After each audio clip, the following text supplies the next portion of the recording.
नमस्कार, मैं हूं आपके साथ इश्तियाक अहमद और आप देख रहे हैं आर्य न्यूज। स्वागत है आपका उत्तर प्रदेश के खास बुलेटिन में। रुक करेंगे उत्तर प्रदेश की तमाम खबरों की तरफ। कांग्रेस महासचिव प्रियंका गांधी वाड्रा ने नोटबंदी के 5 साल पूरे होने के मौके पर सोमवार को केंद्र सरकार पर निशाना साधा और उन्होंने सवाल किया कि अगर ये कदम सफल था तो फिर भ्रष्टाचार खत्म क्यों नहीं हुआ और आतंकवाद पर चोट क्यों नहीं हुई। और प्रियंका गांधी वाड्रा ने ट्वीट किया, अगर नोटबंदी सफल थी तो भ्रष्टाचार खत्म क्यों नहीं हुआ, काला धन वापस क्यों नहीं आया, अर्थव्यवस्था कैशलेस क्यों नहीं हुई और आतंकवाद पर चोट क्यों नहीं हुई और महंगाई पर अंकुश क्यों नहीं लगी। और वहीं आपको बता दें कि प्रधानमंत्री मोदी ने 2016 में इसी दिन रात 8 बजे देश को संबोधित करते हुए 500 रुपए और 1000 रुपए के नोट बंद करने का ऐलान किया था और नोटबंदी की यह घोषणा उसी दिन आधी रात से लागू हो गई थी और इससे कुछ दिन देश में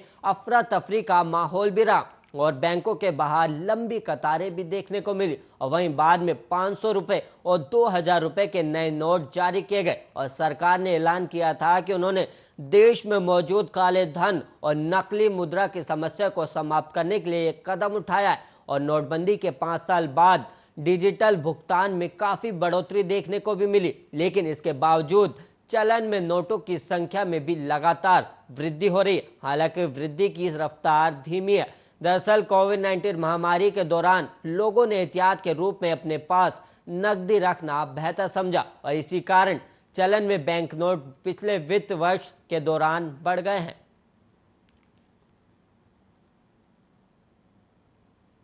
और वहीं दिवाली का त्योहार खत्म होने के बाद यमुना एक्सप्रेसवे पर ट्रैफिक व्यवस्था ध्वस्त हो गई और वहीं बड़ी संख्या में नोएडा की तरफ आ रहे वाहनों की वजह से एक्सप्रेसवे पर भीषण ट्रैफिक जाम लग गया और वहीं सैकड़ों वाहनों की रफ्तार थम सी गई और यमुना एक्सप्रेसवे पर वाहन जाम में फंस गए और वहीं ट्रैफिक जाम की वजह से लोगों को भारी दिक्कतों का सामना भी करना पड़ा। और वहीं यमुना एक्सप्रेसवे के मथुरा टोल पर 2 किलोमीटर तक ट्रैफिक जाम और बढ़ गया और यहां वाहनों की लंबी कतार देखने को मिली। और यमुना एक्सप्रेसवे पर ट्रैफिक जाम मथुरा से नोएडा जाने वाली लाइन पर अधिक है और वहीं ट्रैफिक पुलिस के साथ थाना पुलिस भी यातायात व्यवस्था को सामान्य करने के लिए प्रयास कर रही थी और फिलहाल लोग परेशान और राहत मिलती हुई नजर नहीं आ रही और इस दौरान लोगों को खाने पीने की दिक्कतों का भी सामना करना पड़ा। और यमुना एक्सप्रेसवे पर आम दिनों से ज्यादा वाहन निकले जिसकी वजह से ट्रैफिक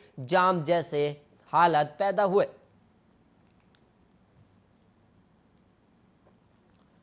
और वहीं बीजेपी की सहयोगी निषाद पार्टी के अध्यक्ष डॉक्टर संजय निषाद ने भगवान राम को लेकर विवादित बयान दिया है और संजय निषाद ने कहा है कि भगवान राम अयोध्या के राजा दशरथ के बेटे नहीं थे बल्कि वो पुत्रेसी यज्ञ कराने वाले श्रृंगी ऋषि के बेटे थे। और संजय निषाद का कहना है कि भगवान राम को राजा दशरथ का तथाकथित बेटा कहा जा सकता है लेकिन वो वास्तविक बेटे नहीं थे। और वहीं संजय निषाद के मुताबिक राजा दशरथ को जब कोई संतान नहीं हो रही थी तो उन्होंने श्रृंगी ऋषि से यज्ञ करवाया था और ये यज्ञ सिर्फ कहने के लिए ही था। और कहा जाता है कि ऋषि द्वारा खीर दिए जाने से राजा दशरथ की तीनों रानियों के बेटे पैदा हुए थे, जबकि हकीकत यह है कि खीर खाने से कोई भी महिला गर्भवती नहीं हो सकती। और डॉक्टर संजय निषाद के मुताबिक राजा दशरथ और उनके साथ के लोग राम को सिर्फ राजकुमार ही समझते थे